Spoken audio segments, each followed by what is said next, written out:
Greetings, CAD nerds. Evan Alexander here with another Vectorworks quick tip tutorial. About 3 years ago, I made a video called Elevations and Sections for Film and TV. And it has continued to be the most popular video on my channel. It's up to like almost 9,000 views now, so thanks everybody. But that video is a little old and it's getting a little long in the tooth, and some of the methodology that I used there has changed. So it seemed like a good idea to update it and show you kind of what's going on now. I'm here in Vectorworks. I have actually the same piece of scenery that I used in that tutorial. This great kind of door wall unit here from a show I drew a million years ago. Great designer named Marion Williams. And so let's jump in and talk about what has changed in the last few years. So the basic idea, and please, if you haven't seen that video, it's still worth checking out. There's some good stuff in there, and this video will probably make a lot more sense if you've watched that video. In that video, we use this technique called convert copy to lines. So I have a hybrid symbol here, as usual with everything. So this is all 3D. We just got a wall. Well, we've got a few walls here. This is a little weird in that it's kind of a bunch of walls, and in scenery drawing we would probably blow this apart. But today we're just going to work with this one big solid chunk here. So it's all 3D. If we go to top plan view, I've just drawn some really simple 2D for the hybrid. So this will look nice on our ground plan, but we still have all this molding, and there's pipes and doors and doorknobs and all that good stuff. So the old method was this. In the old method, we would take our object, we would switch to a front view, and with the object selected, we would say modify, convert copy to lines. And then you would have to pick a rendering mode here, hidden line being kind of our number one go-to. Wireframe is what you're seeing, and dashed hidden line will just give you dashed lines for objects, kind of behind the downstage objects. So hidden line's great. We'll say, okay, it's going to think for a second. And then it looks like nothing's changed here, but if we go back to top plan view, we'll have to slide this up a little bit. You can see that it's made for us this very nice front elevation of our wall here. We've got our line weights, we've got everything's occluded. It looks good. And so I would do this for all the different views, and then I would just viewport all of this and dimension it. So that's great. Here's the problem with this. This is it's just a group of lines. So it's not really scenery anymore. Now it's just lines, and that's okay. What's not great about that is that we've given up fill completely. But more importantly is that when something changes in the master symbol here, this does not change. And so if you move the door, or if we get rid of the door, whatever it is, then I have to go through and do this process again for all of the different elements. And that's the way I worked for a long time. And when I posted the video, a lot of people thought, this is great. Thank you so much. I also had a lot of people who said, you're insane. Like, why would you do that? The whole point of viewports and the whole point of working in 3D is that everything should update for you globally. And at the time, here's why I did it. At the time, when we were drawing big shows, we would end up with plates that had, 8, 10 viewports per sheet. And then we had, 20 sheets in the show. And so it was a ton of viewports. And I have this massive computer that I use for all my work, but a lot of people I work with, they have 10-year-old MacBook Pros, or, my wife drafts on a MacBook Air. And they couldn't handle all of that. So this convert to line kind of got rid of the need to have all of these viewports that we updated. Now it just doesn't seem worth it. I think that computers have gotten much more powerful in general. Let's get rid of this. And also, I think we can find ways to kind of simplify it all so that it's not really problematic. Obviously, if you're drawing a massive show, scale, file size, computer power, that is always going to be an issue. But if you're just doing kind of a reasonable show, I'm going to show you now how I would do it today, and I think it's a better way to do it. So, all right, let's start over here. I've got our piece of scenery here. We're in top plan view. I've already gone ahead here and just made a sheet, pretty standard stuff, just so we have a place for all of this stuff to kind of land on here. So let's go back to our scenery. So here's what I'm going to do. I'm going to grab the rectangle tool, and I'm just going to draw out a rectangle to use as our crop, as our kind of viewport camera, right? Nothing fancy here. Draw a rectangle. It has fill. And I'm going to say view, create viewport. And I'm going to leave all of this just the way it is. I've turned off create drawing label because I hate that. And so everything's great. It's going to land on this elevation plate. So let's say okay. And here we are. So we've got, voila, our first viewport.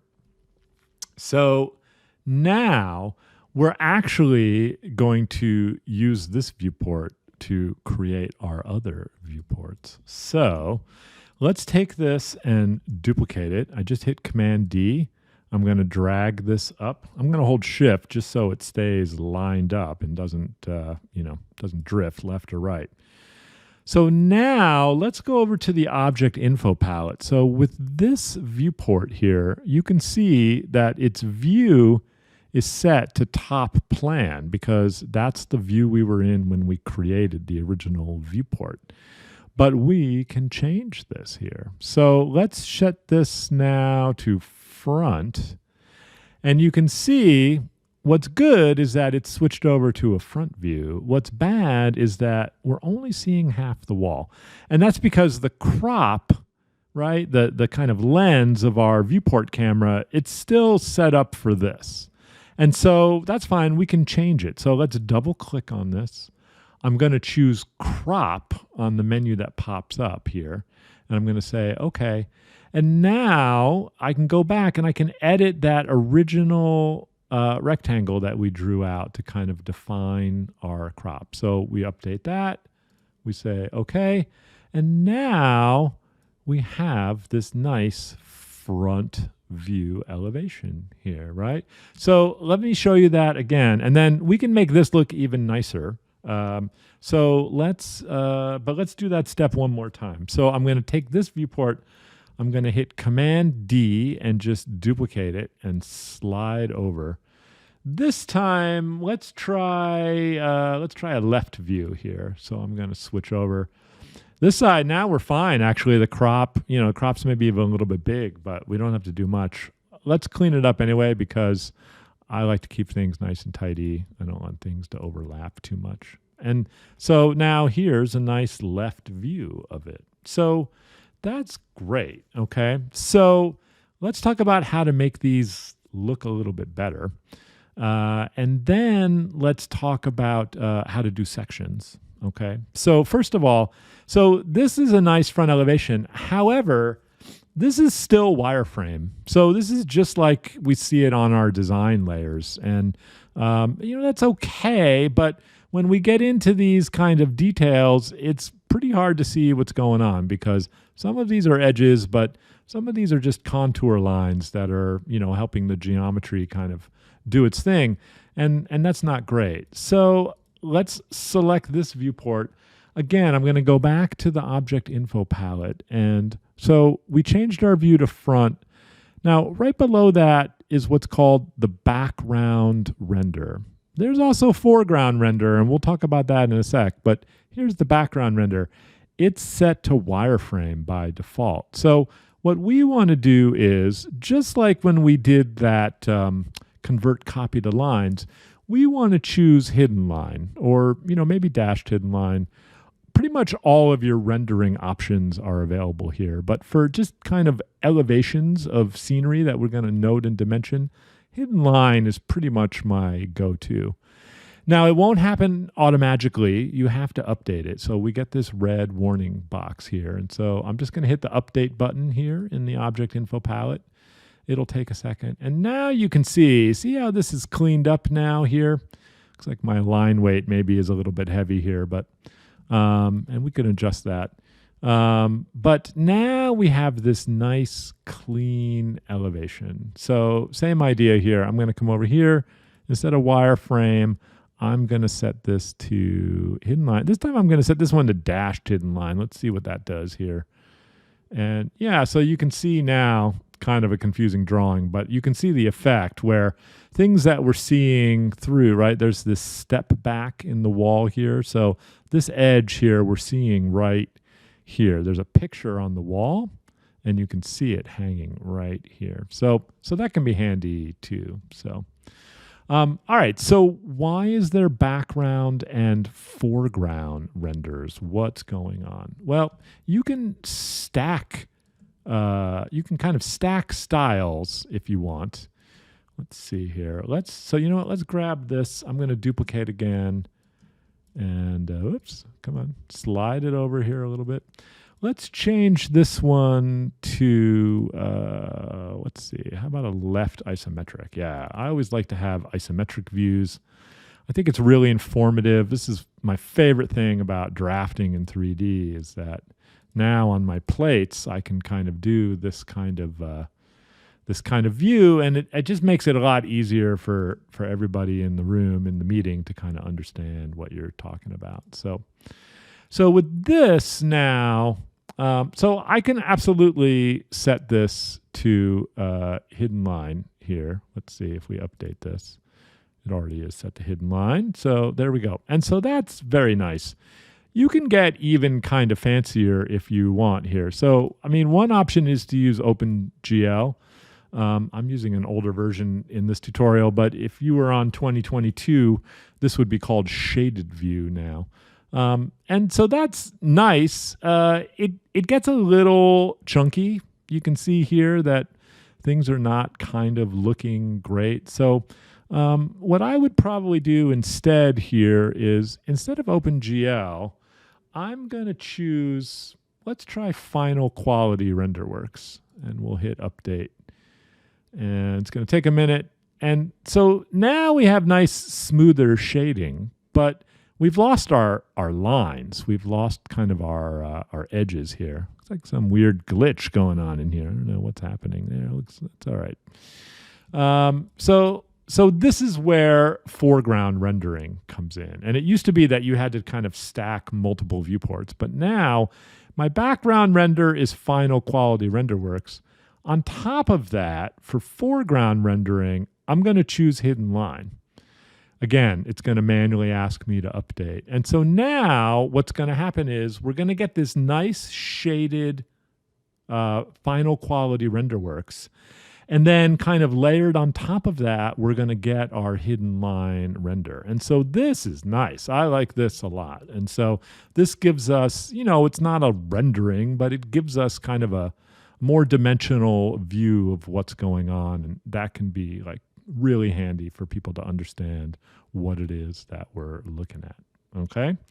So this is great. And you can see already, this is just so much better than the old way with convert copy to lines, because if we now go back to our scenery and let's say we, let's come in here and let's say, this is all grouped together, sorry.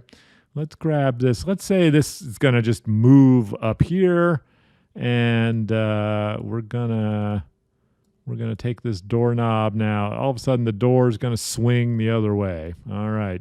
Let's go crazy. All right, so we've made some changes, And so now if we go back to our sheet layer, and then we can say here, we can say view, we can say update all viewports, and it'll take a sec to think about it. And here we go. So look, the doorknob has switched sides. The picture frame is now stupidly like 10 feet up in the air, and it's happened everywhere. And so this is the beauty of 3D and viewports, everybody. You can see why if I have 50 of these to update and the show is all Art Nouveau architecture, it's definitely going to be a strain on your computer. So there still might be a place in your world for, convert copy to lines. But I think in general, this is just a better workflow. All right, let's talk about sections now. So this is pretty straightforward. I'm going to just pull this stuff up a little bit. Let's go back to our scenery layer here. Let's go back. Okay, so now we want to cut a section right through this door, right? Because there's molding here, there's windows, there's paneling, lots of information that we need to kind of relay to the shop and to the other members of our team. So here's what we're going to do. We're going to select this object, and I'm going to say view, and this time I'm going to choose create section viewport. Okay, this is a multi-step process. So click to begin section line. So the first thing we're going to do is we're going to draw our section line. So I'm just going to click, I'm going to hold shift, I'm going to click. If you don't get this right in the right spot, that's okay. We can adjust it later. So then I'm going to click for a second time. Now it's asking me, which way do you want to look? So you can see this arrow here in the middle. Do you want to look left? Do you want to look right? Left, right, left, right. Let's look right. So I'm going to click for a third time. And then now I've got this weird like spaghetti line here. This is basically asking me to set a depth, a maximum depth that we can view in this viewport. Since there's nothing else around it, doesn't really matter. I'm going to double click now to kind of finish this. And when I do that, our viewport dialog box is going to pop up just like we're used to. We can pick a scale. We can pick a sheet for it to land on.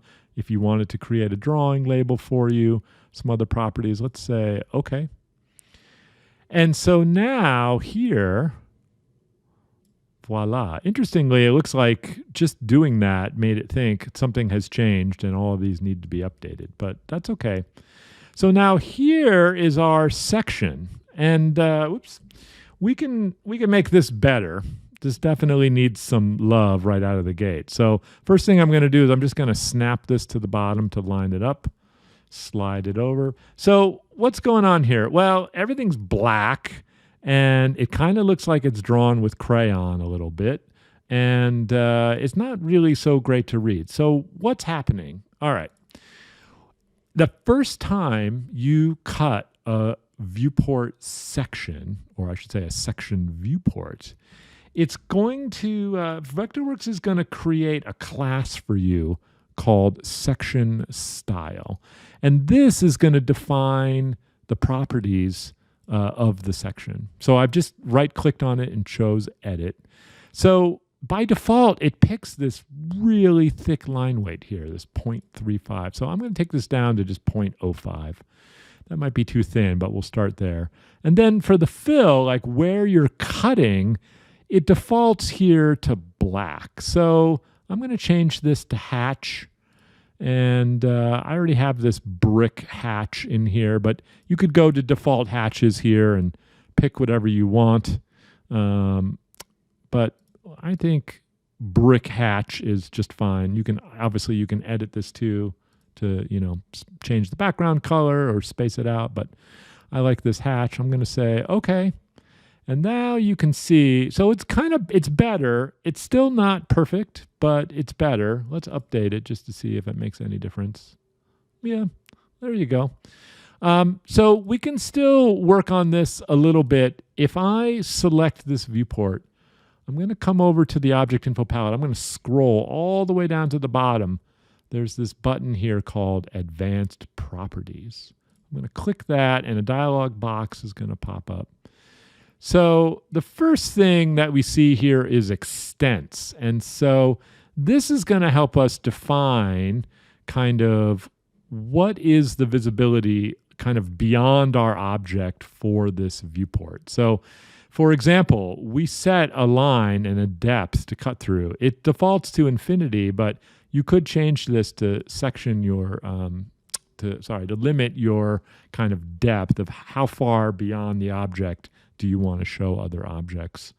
You can also then get into, how much height is there, how much are we seeing beyond the cut plane, how much are we seeing kind of before the cut plane. Usually I just kind of leave this where it is. What we really are interested in is attributes. And so you have a choice here between kind of merge cross-section and separate cross-sections. I like separate cross-sections. All that means is that anytime you've got separate objects that are touching each other, if you're in separate cross-section, it's going to keep those as kind of separate objects. If you check merge, anything that's on the same plane is all going to get kind of put together into one. This is just personal preference. It depends on how you like to, how you like to draw it. I prefer to kind of show the separation of objects in there. So I'm going to keep this on separated. But you can, play around with it. And then you also have some control, again, over attributes class. We can use that section style, or, you can pick even a different class if you want. So if you have one section that, you want maybe the hatch going a different way or a different color, you can customize it for all that you want. And then finally, display. Here we have this 3D conversion resolution. So this is very similar to OpenGL or shaded view settings, the quality of the curvature. This is not adjusting it for your whole drawing. This is adjusting it specific to this one viewport. So it probably defaults to low. And so if your curves are looking kind of chunky or faceted, come in here and definitely bump this up to high, and you should get kind of a better result. And that's it. So, now we've got a section, and, you could cut other sections through other parts. If we come back here to the scenery layer, you can see that it's created this like section line for us. So, you can move this. So like I said, if you didn't get this in the exact kind of right spot where you want it, then, then you can kind of adjust it around. Now, also, I should probably note here, we're in top plan view, and so we're seeing this in kind of hybrid form. And so there's not a lot of detail there by design. If you need to see kind of where this stuff is, just switch to top view. And then you're going to see, the wireframe of your 3D instead of the hybrid symbol. So you're kind of fooling Vectorworks, into not showing you the 2D geometry in your hybrid symbol. And by the way, if you don't know what hybrid symbols are, please watch my video on hybrid symbols. I do it for everything. So if you switch to top view, you can just see a little bit more of the 3D detail, and that may kind of help you just to line things up. All right? So it's been 3 years. And not much has changed, but I definitely think this is a better way to work, and that you should think about changing over to this workflow if you've been doing copy to lines all this time. All right. Thanks, everyone. Talk to you soon.